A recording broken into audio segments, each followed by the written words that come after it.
Welcome everybody to the ASIMS virtual public lecture, and this is the second Convict Age explaining the return of mass imprisonment in Australia with the Honourable Dr. Andrew Leigh.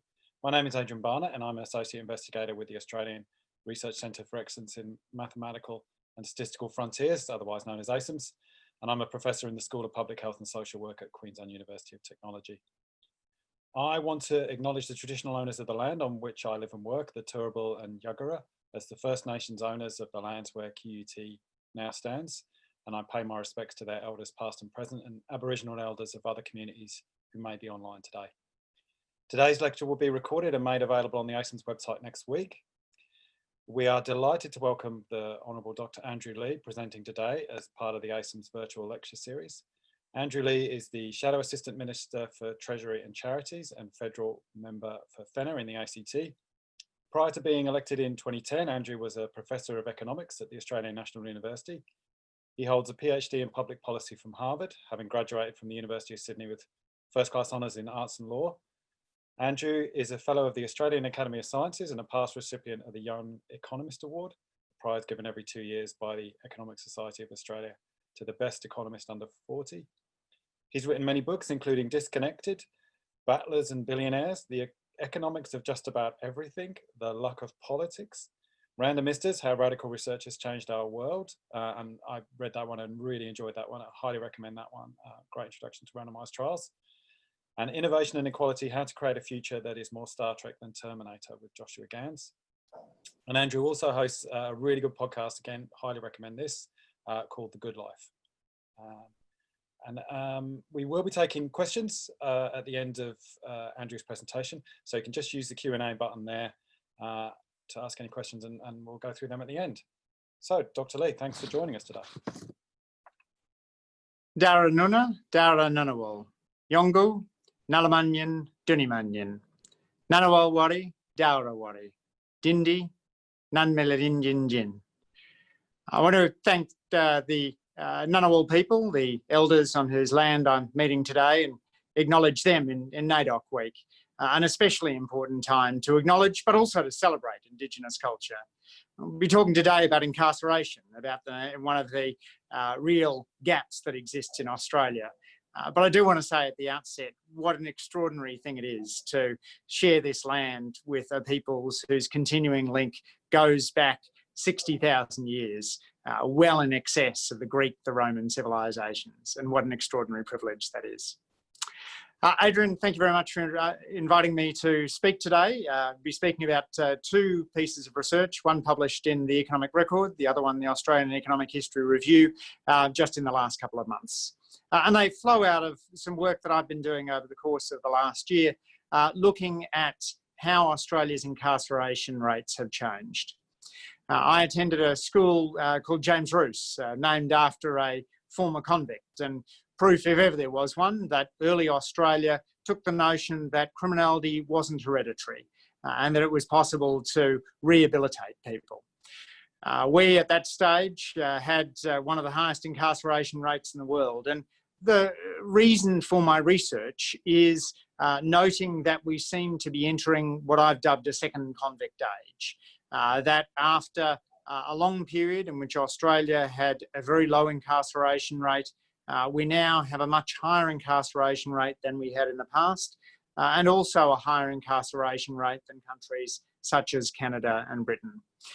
So what I'm going to do today is to show you some of the research that I've done, looking at very long-run incarceration rates, compare it with other countries, focus in particular on Indigenous incarceration, and then try and say a little bit about what's driven the changes in incarceration. So let me now share with you an initial picture here. You're now looking at the incarceration rate of Australians going back right to 1860. This was an especially fun series to put together because we get back to the transportation era. As you know, transportation ended in 1868, and before the end of transportation, Australia was incarcerating about 650 people per 100,000 adults. To put it into perspective, that's about as high a rate of incarceration as was seen in South Africa at the height of the apartheid era. What's important about this series is that it not only looks at incarceration as a share of the total population, but also as a share of the adult population. That's how in calculating as a share of the adult population is how the Australian Bureau of Statistics does things these days. Most statistical agencies do the same thing. It turns out to be surprisingly complicated to calculate that going back, and what I've done for the other English-speaking countries represents fresh series for all of them, not just for Australia. And so you can see, first of all, just the massive drop that we had in incarceration rates over the course of the late 19th century. Incarceration over that period falling from the order of 650 prisoners per 100,000 adults, or about 0.6% of the population, down to less than 100 prisoners per 100,000 adults, or about 0.1% of the population in 1920.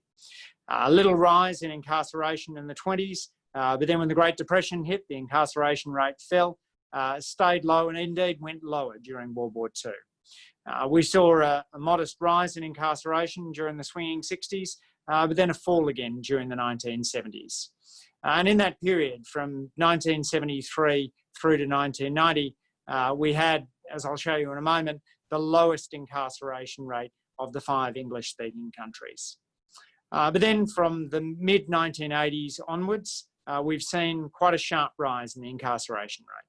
An 130% increase in Australia's incarceration rate since 1985.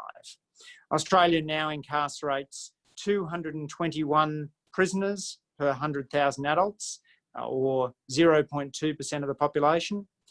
That's the highest incarceration rate we have had since 1899. So our incarceration rate really is at a 120-year high. This series now compares Australia's incarceration rate with 4 other English-speaking countries, Canada, England and Wales. Sorry to any Scots there, your old data just isn't quite as good. New Zealand and the United States. You can see that the United States has a late 20th century rise, which is greater even than Australia's late 19th century fall. The United States increasing from being a country that locked up about 0.2% of its population to going in 2007 to a country which was literally locking up more than 1% of adults. It's kind of amazing to think about, a country which is incarcerating more than 1 in 100 adults. But the other interesting thing about the United States is the fall. We've seen a significant fall in incarceration in the US, in the order, I think, of about 20%, and that has been due to bipartisan reform. You've seen incarceration falling in Texas, in Arkansas. You've seen the closing of prisons right across these states, led to a significant degree by Republican governors who decided that there was nothing essential to conservative principles that said you should be raising taxes in order to build prisons.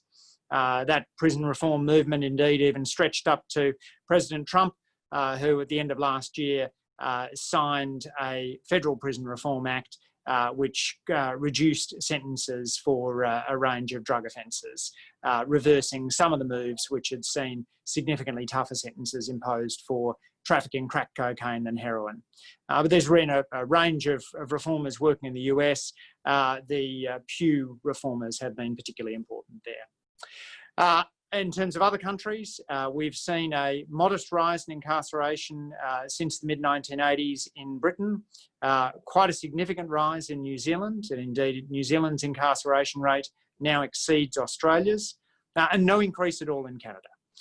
Canada is really striking over the past generation in being the English-speaking country in this sample of 5, which simply hasn't seen a rise in incarceration. But curiously, the crime rate trends are quite similar across all of these countries.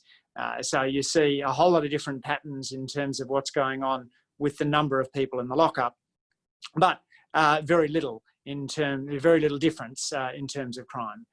Crime increases from the 1970s through to the late 1990s, but then in all of these countries, falls. And I'll show you some specifics around Australia's crime rates in a moment. Indigenous incarceration is clearly a big priority for Australia, and these figures show why. What I've done in constructing Indigenous incarceration rates is to deal with a problem that arises in calculating long-run Indigenous incarceration, which is that over time, Indigenous Australians have been more likely to identify in the census as Indigenous. So if you take the same person, they were more likely to identify as Indigenous in the 2011 census than they were, say, in the 1991 census. Changing the denominator obviously changes the rates. So if you don't account for this, it plays havoc in calculating long-run Indigenous incarceration rates. Once you adjust for it, then you can see the sheer scale of the rise. Let's look at the top line first. That's the raw incarceration rate. So at around the time the Indigenous Deaths in Custody report in 1991, Australia is incarcerating about 1% of Indigenous Australians. That is now more than doubled. We've got up to 2.5% of Indigenous Australians are incarcerated. The lower line, the grey line, shows what the Indigenous incarceration rate would be if the age structure of the Indigenous population was the same as the age structure of the non-Indigenous or of the entire Australian population in the year 2001. That is a little lower because Indigenous Australians tend to be younger and imprisonment rates are higher among younger people, but it is still many multiples of the non-Indigenous incarceration rate. As I recall it, Indigenous Australians are about 14 times more likely to be incarcerated than non-Indigenous Australians. Now, I should just say that this is just a point in time. We're basically taking a photograph here of what Indigenous incarceration looks like, but it's important to recognise that lives aren't lived in photos, they're lived in videos. So if you ask the question, what are the chances that an Indigenous man has spent time in jail, they are considerably higher than the snapshot 2.5%. For an Indigenous man of my generation, I'm born in the 1970s, there's a 23% chance that man has spent time in jail. If you broaden it even further and you ask what are the odds that an Indigenous man has been arrested, charged or summoned, in Western Australia, work by Eliana Ferrante has found that there is an 89% chance that an Indigenous man in Western Australia has been arrested, charged or summoned if he was born in the 1970s. That compares with only 23% of non-Indigenous people in that state. So it's a very rare Indigenous person, Indigenous man in Western Australia who has not been arrested, charged or summoned, making contact with the criminal justice system a normal part of life in many of these communities. We've also got higher differences in rates across the country. Again, looking at Western Australia, the headline Indigenous incarceration rate is 4%, meaning that 1 in 25 Indigenous adults in Western Australia are currently behind bars.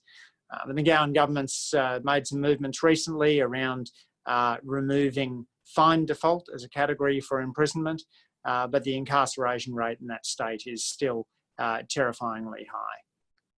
So Indigenous incarceration is clearly one of the big factors that is driving disparities. It does so, for example, through impacts on health. We know that people in jail are more likely to be assaulted and more likely to experience mental ill health. We also know that has a significant impact in terms of employment.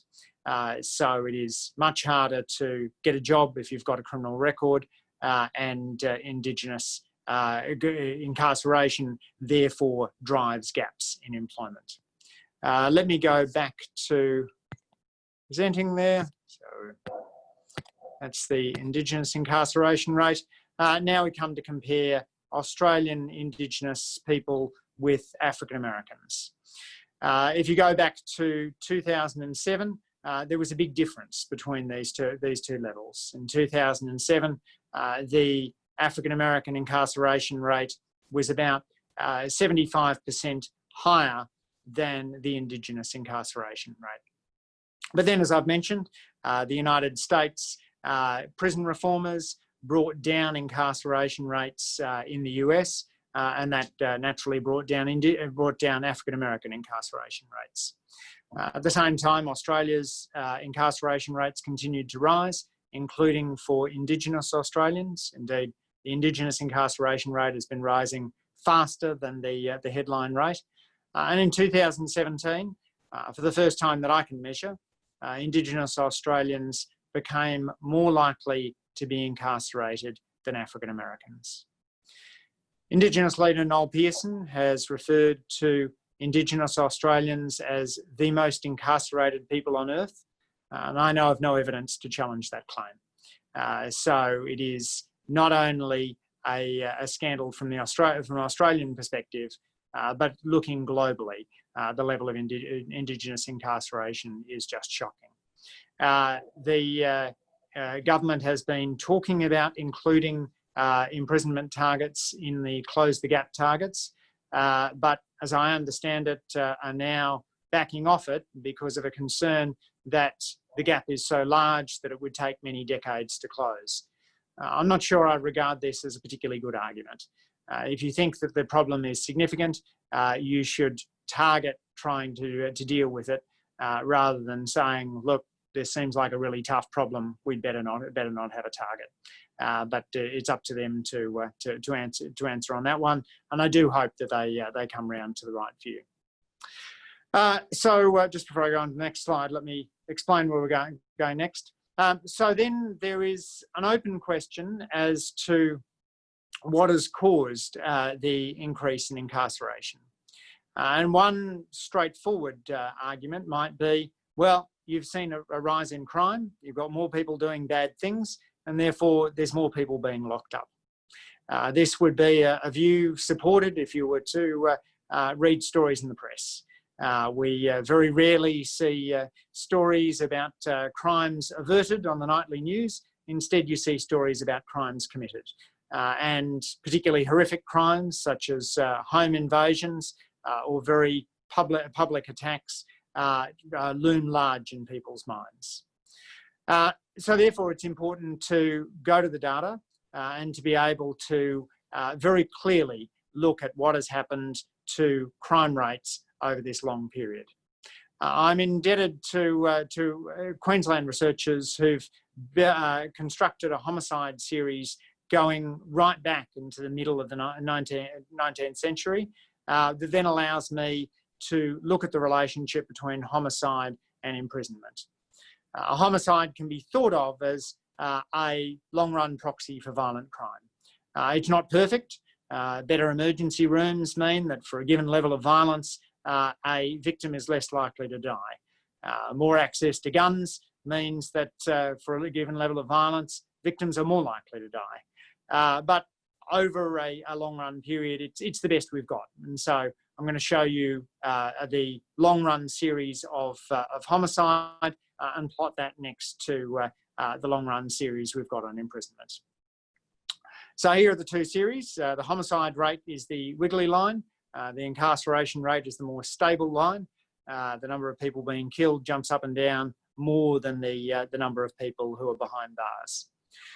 And so you can see two things out of this trend. Firstly, the homicide rate was extremely high in the mid 1900s. You had about a 4 in 100,000 chance of being victim of homicide back in the mid 1800s. You've only got about a 1 in 100,000 chance of being a victim of a homicide today. So homicide rates are well down. The other thing to note about this is that the homicide rate, unlike the incarceration rate, is almost the lowest that it's been in this entire series. There were moments in World War II when the homicide rate was lower than it is today, but we have a very low homicide rate. So you have, for the first 3/4 of this series, up until about 1970, a very strong positive relationship between homicide and incarceration. If I stopped this series in 1970, you'd say, well, these two go together. When murders are high, imprisonment is high. When murders are low, imprisonment is low. That's not just seen in the broad trends. There's also the sort of ebbs and flows that you see for the 1920s, 1940s, 1960s. But then, if I, instead of giving you the series from 1860 to 1970, gave you the series from 1970 to 2020, you'd come to the opposite conclusion. At this stage, you'd say, well, these two things seem to go in the opposite direction. When the murder rate goes up, the imprisonment rate goes down. When the murder rate goes down, the imprisonment rate goes up. Indeed, for those of you who think in terms of correlations, the correlation between homicide and incarceration up until 1970 is 0.9. The correlation between homicide and incarceration from 1970 onwards is minus 0.9. So anyone who thinks they've got a consistent story between homicide and incarceration, please come and see me after class, because frankly, I can't see any in these data. It's also worth noting the massive drop in the homicide rate since I was a kid. When I was a kid in the 1980s, I didn't realise, but we were going through the worst homicide epidemic we'd had in the post-war era. Your chances of being victim of murder, about 2 in 100,000. It's now halved. Our chances of being a murder victim are half what they were in the 1980s. So it's difficult for me then to make a conclusion that the main driver of incarceration is systematically crime, or else to flip it around and say, well, what's really prevented crime is incarceration, because if incarceration prevented crime, we shouldn't have seen the correlation we saw early on. This is the patterns of a declining crime rate are also seen in other crimes. Here I've gone to crime victimization surveys carried out by the Australian Bureau of Statistics. Your chance of being a robbery victim, about half what they were in the 1980s. Your chance of being victim of an assault, down about a third. Your chance of being a victim, or a woman's chance of being a victim of a sexual assault, because that's how it was measured early on, is unchanged, though some people think that reporting rates may have increased, meaning that the true rate may well have fallen. Motor vehicle theft down by 2/3, break-ins down by 40%, attempted break-ins down by a third. Put those together, weighted for the prevalence, and overall crime rates down 38% throughout this period. So it does seem then that the increase in incarceration we've seen can't be simply a product of rising crime rates. Looking right across a whole broad set of crimes, we don't appear to have seen an increase in incarceration rates, an increase in crime over this period. As to whether there might have been a preventive effect, that seems at odds with the literature on the crime-preventing impact of incarceration. To the extent that this literature points anywhere, it seems to suggest to fairly small effects, and also to effects which diminish as the number of people in jail increases. These are elasticities, so an increase in incarceration off a small base is a larger proportionate increase, meaning that each additional prisoner now has about a quarter of the crime-preventing effect that he or she would have had in the 1980s. So we're definitely in the area of diminishing or potentially even negative marginal returns in terms of the crime-preventing impact of additional incarceration. So what does explain things? Well, first of all, we should look across jurisdictions. This is looking at the incarceration rate per 100,000 adults in the mid-1980s and looking at it in 2018. We can either look at the absolute change, the percentage point change, we look at proportional changes, the percentage change. Overall, as I mentioned to you before, in the mid-1980s, we were incarcerating 96 prisoners per 100,000 adults. 2018, we're incarcerating 221 prisoners per 100,000 adults. That represents a 130% increase, more than a doubling of the incarceration rate. And what's striking is you basically see that right across the board. You see an increase in incarceration in the jurisdictions which had very high incarceration rates in the mid-1980s, Western Australia and the Northern Territory. But you also see it in the places that had very low incarceration rates in the mid-1980s, the Australian Capital Territory and Victoria. Interestingly, you might think that the Australian Capital Territory's change happened because we got a prison, which we didn't have in the mid-1980s. But even before the Alexander McConaughey Centre was opened, there was already an increase in incarceration in the ACT. So having a prison wasn't the entire story. The absolute changes vary quite a bit because of the base. So in the smallest absolute change, Tasmania increases by about 75 prisoners per 100,000 adults, the Northern Territory by 600 prisoners per 100,000 adults, and in proportionate terms, the ACT is the biggest increase. I would just signal out from this the Northern Territory, which is now very close to the point of incarcerating 1% of its population. So this is, the Northern Territory now has an imprisonment rate approximately where the United States was at the peak of its prison boom in 2007. What do we know about people behind bars? There's a prison survey which is conducted on an annual basis, and it's possible to compare the characteristics of prisoners in the mid-1980s with the characteristics of prisoners today. We had about 11,000 prisoners in the mid-1980s, about 43,000 now. And since then, we've seen a significant rise in the share of prisoners who are female and Indigenous. There's about twice the share of female prisoners now, up from 5 to 8%. And about the share of Indigenous prisoners has gone from 11 to 28%. Although part of that will be the increased prevalence of Indigenous people to identify as such. We've seen a significant increase in the age of prisoners. There's a whole lot more grey-haired prisoners now than there were in the mid-1980s, with the average age in prison going up 7 years, from 29 to 36.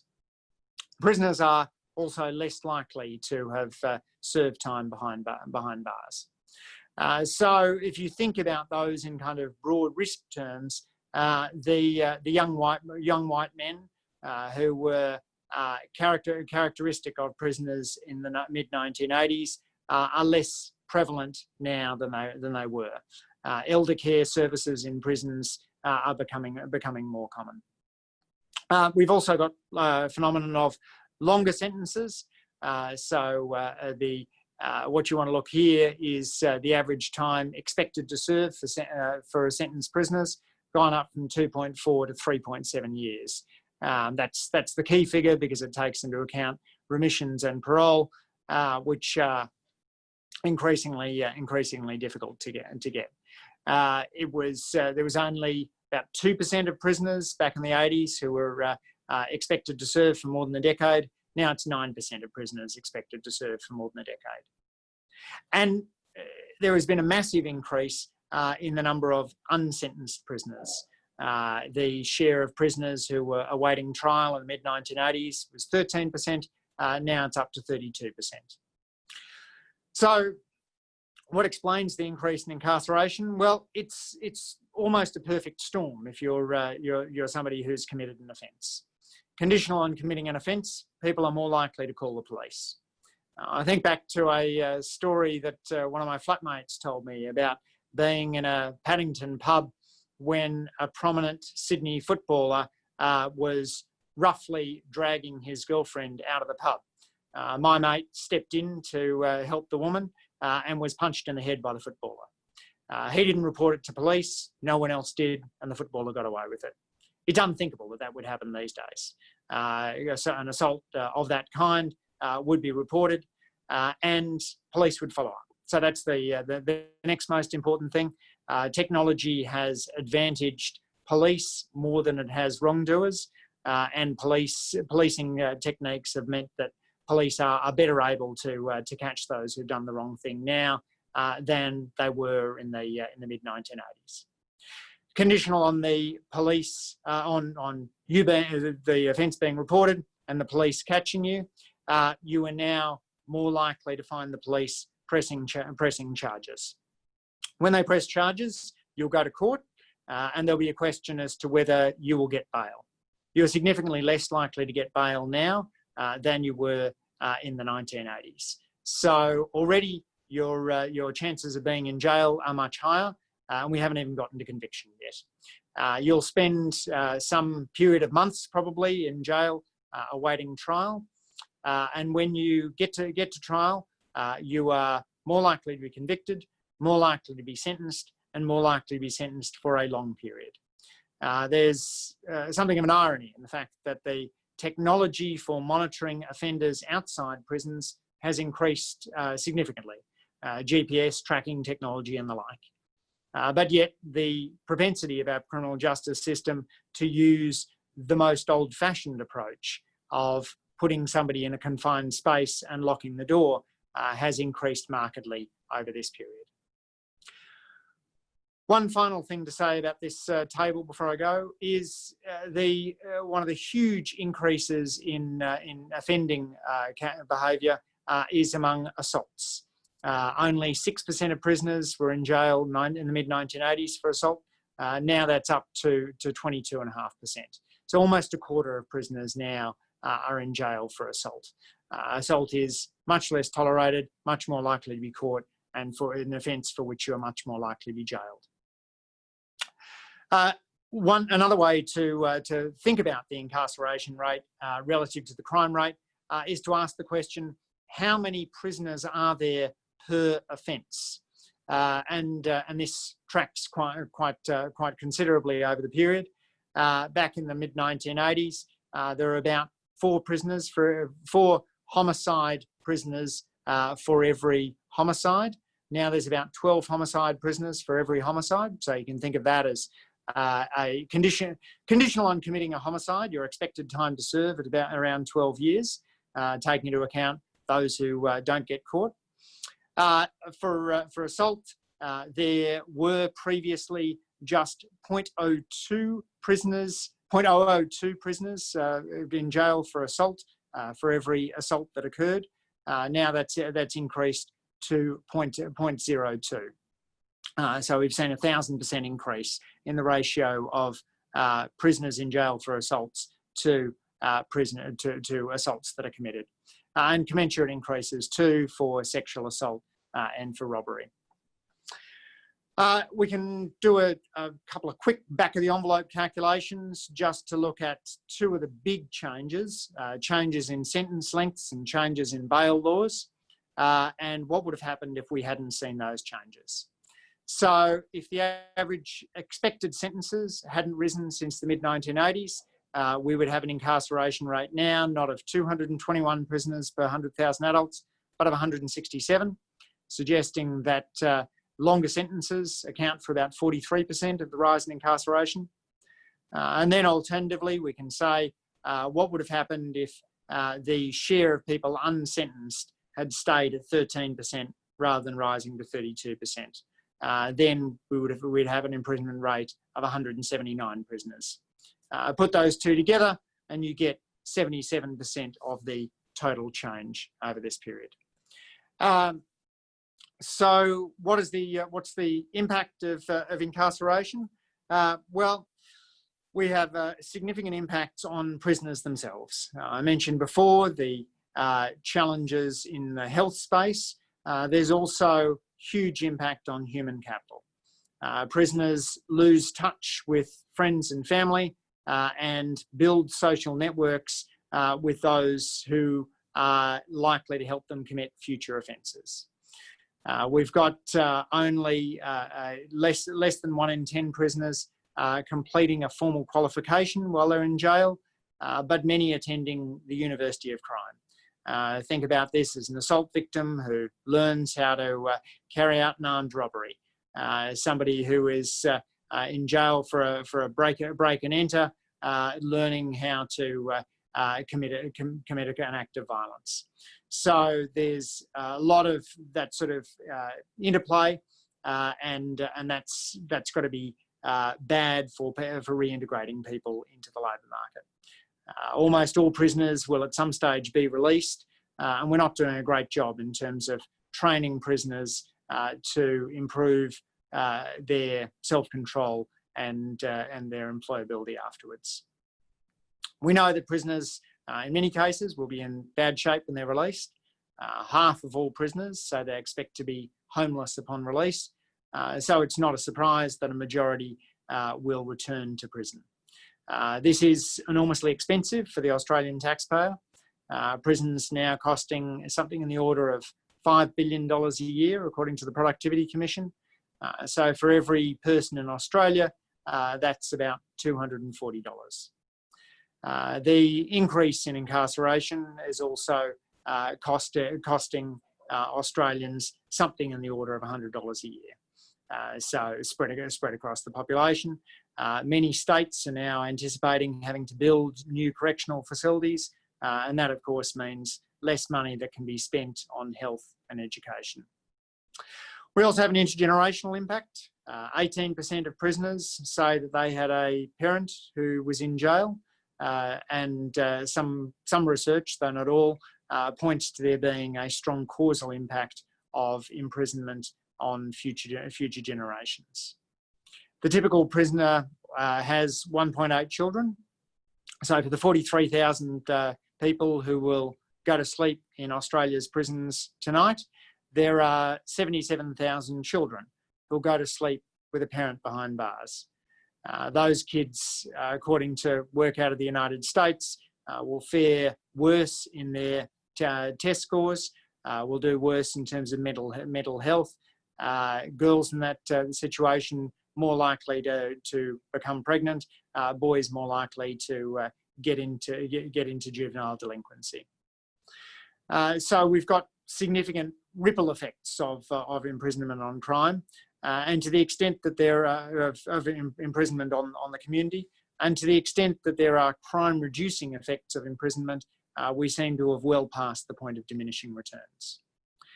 There is another approach to this. It's the approach that Norway has been taken for many years, where prisons have been closed. The Netherlands is also closing prisons, but also, strikingly, the world leader in incarceration is moving in the opposite direction from us.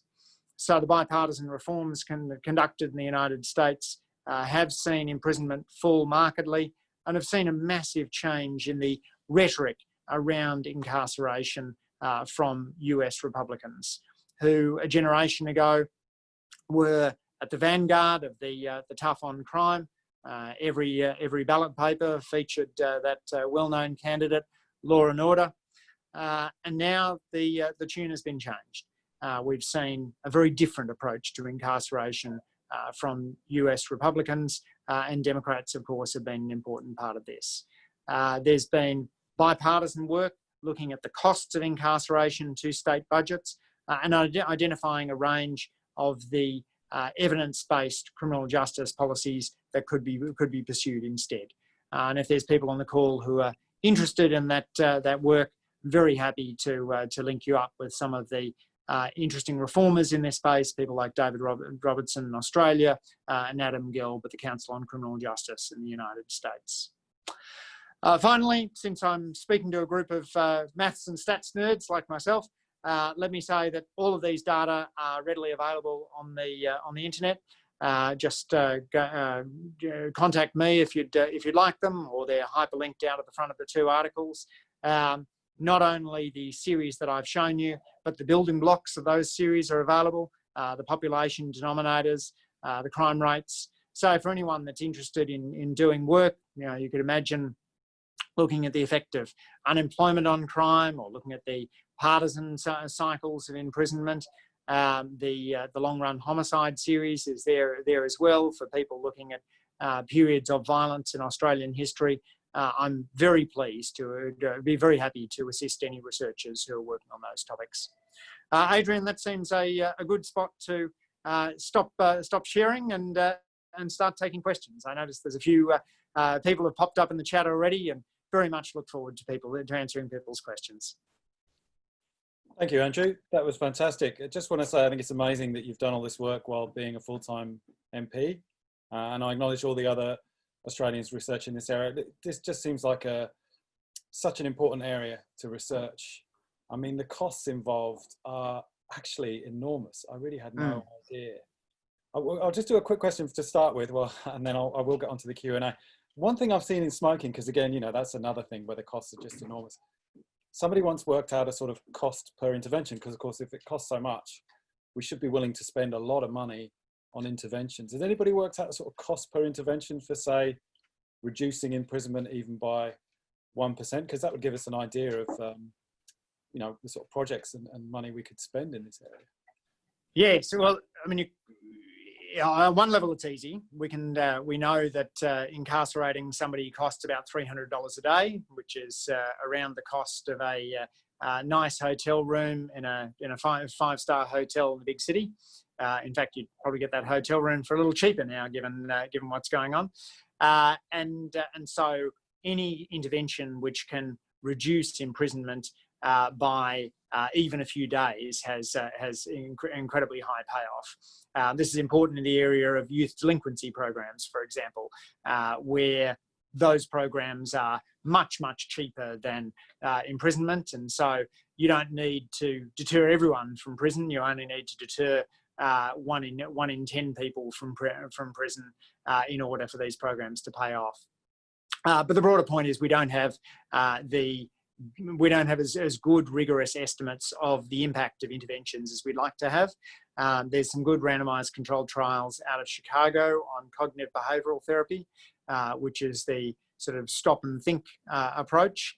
Interestingly, the Chicago interventions aren't trying to tell young men that you should never fight, because to never fight on the streets of Chicago can just mean, you know, day one you lose your phone, day two you lose your shoes, day three you lose your shirt. So if someone asks you for something roughly in the street, sometimes you do have to be prepared to fight.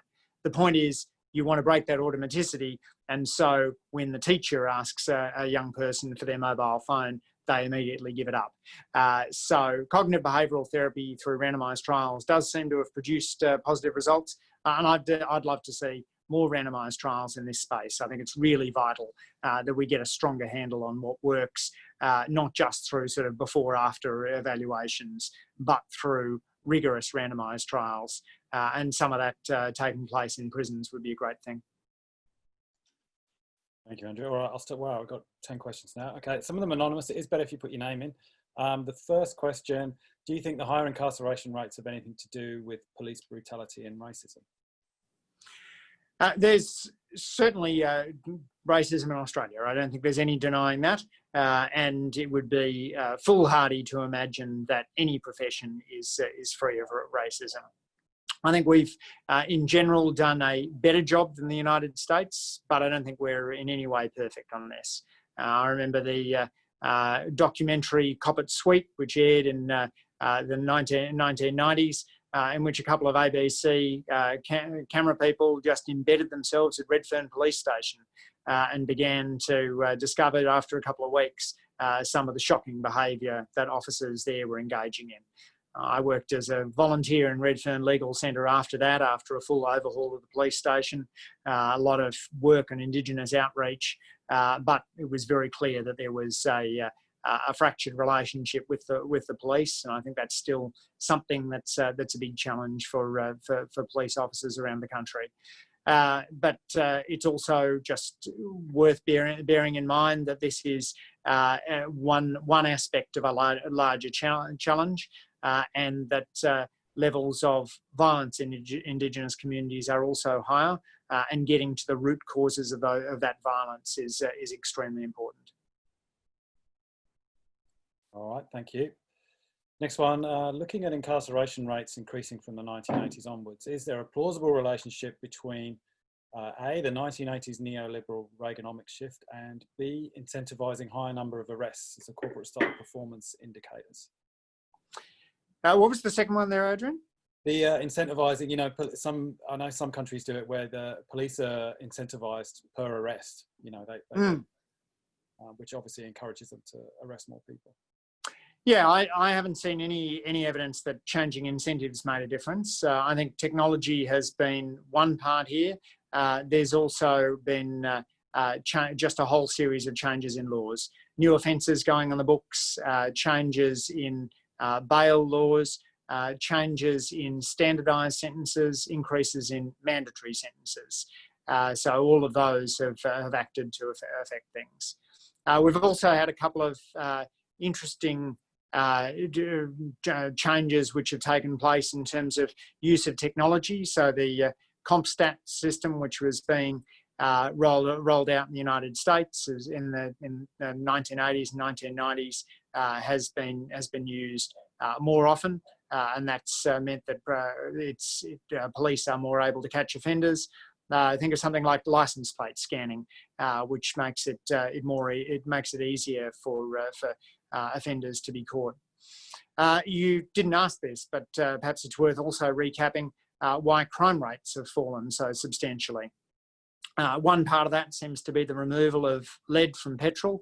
Work by Jessica Walpole-Rees suggests that high presence of lead in the bloodstream isn't just bad for IQ, but can also increase impulsive behaviour, including offending rates. And in the United States, there's been careful research by Steve Levitt and John Donoghue, which has shown that there's a relationship between the legalisation of abortion in Roe and Wade in 1973 and the subsequent drop in crime a couple of decades later. And they argue that's because legalised abortion allowed parents to have kids at a time when they felt ready to raise them, and then meant that those kids were less likely to grow into offending. A new update paper by those authors reinforces the findings they made 2 decades ago, which were and remain extremely controversial, but I think stand up to pretty rigorous scrutiny. And there's some evidence that Justin Wolfers and I have documented that the same pattern holds in Australia. Thank you, Andrew. Yeah, I remember reading somewhere that the lead piping, some people blame the decline of the Roman Empire on all the lead piping that they used. A related question from Yes. it's slightly different about this. To what degree does the enhanced forensic techniques and historical prosecutions contribute to the rates of incarceration? I haven't seen this much in terms of historical. I'm not aware of a whole lot of legacy cases being brought through the system, but police forensics is clearly much more advanced than it was. It's not just on CSI that we see this, it's in real life. You talk to police officers now, they have a much stronger sense as to networks of criminal offending. They're much more able to monitor social media, for example, and you know there's significant debates around the extent to which law enforcement should be able to intrude on privacy. But clearly, there's heavy monitoring of electronic communications between offenders. You think of, for example, the police that caught Adrian Bailey after he murdered Jill Maher. They had the record of her cell phone pings, and they went to all of the main telecommunications carriers and said, is there another mobile phone that pinged these same succession of cell phone towers at precisely these times? And the mobile carriers turned up one other mobile phone. That was Adrian Bailey's, and that was how he was caught. So that level of technological sophistication just wasn't available to police forces in the mid-1980s. Thank you. On to Elizabeth's question. Why are people charged with a crime less likely to be granted bail by the courts? Has there been a change in culture in the judicial system? It's largely legislative rather than judicial. Bail has been tightened up as a result of a number of high-profile events. In Sydney, the Lint Cafe shooting, In Melbourne, the Burke Street killings, both of those led to tightening of bail laws. There's also been changes in the attitudes of bail to people charged with family violence offences. Family violence, people awaiting trial for family violence offences were much more likely in the 1980s to be allowed to return to home. Now there's much more of a philosophy that the victim is potentially in danger if that happens, and the best place for the accused is behind bars. If you like me think that that's a pretty good development, then hopefully I've generated some sense of discomfort in you and some sense that this is a challenging area in which there aren't simple solutions to all of the problems we face. Thank you. Question from Masood. What about child incarceration? There hasn't been a marked increase as far as I'm aware. Child incarceration is still relatively rare, but the increase is there alongside the other the headline incarceration rate, but it remains at a much lower level than, for example, the United States, where this is a significant issue. There's also the broader issue as to what happens to child offenders and whether they go into adult prisons or not, and different states have different arrangements around that. But clearly, it poses a significant risk to the child to be placed in adult prison. Thank you.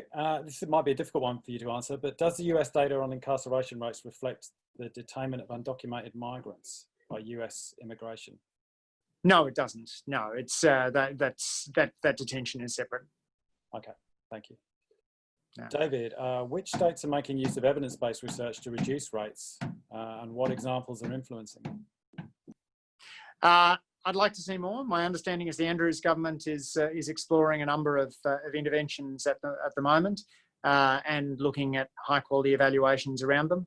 The Queensland Productivity Commission has just done an excellent report on that state's rise in incarceration, recommending, again, a focus on evidence-based policy and drawing on some of the Pew research that's been done.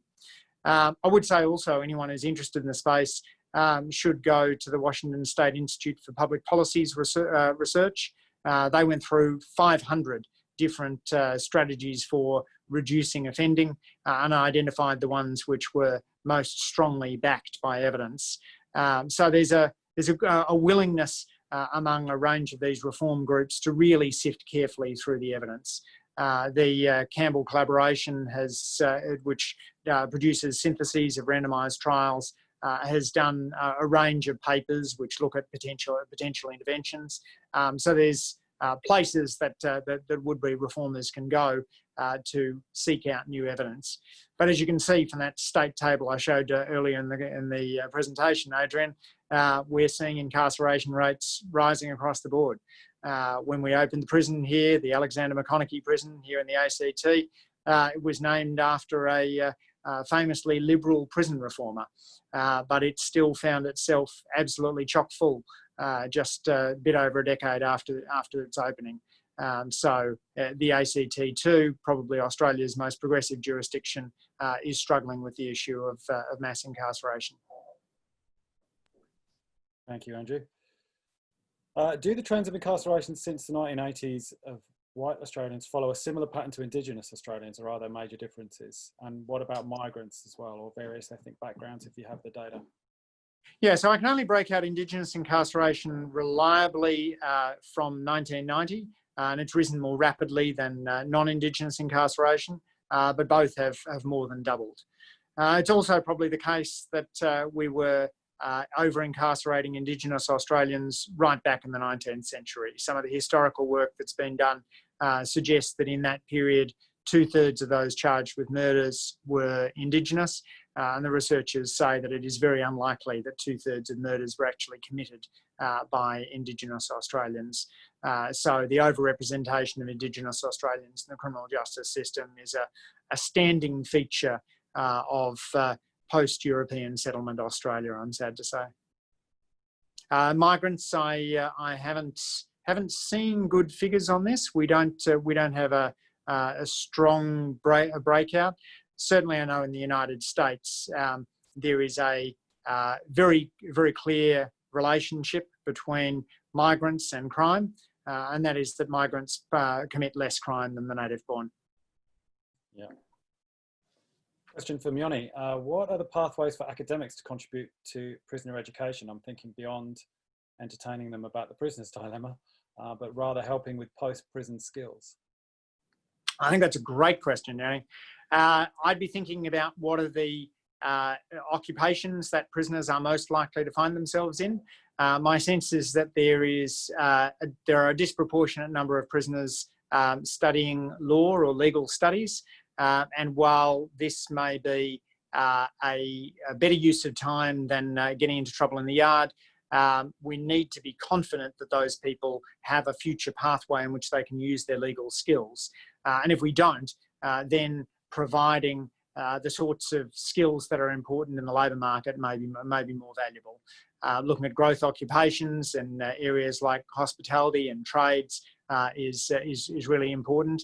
And recognising that where you're balancing up safety, you also need to take into account the safety of the broader community.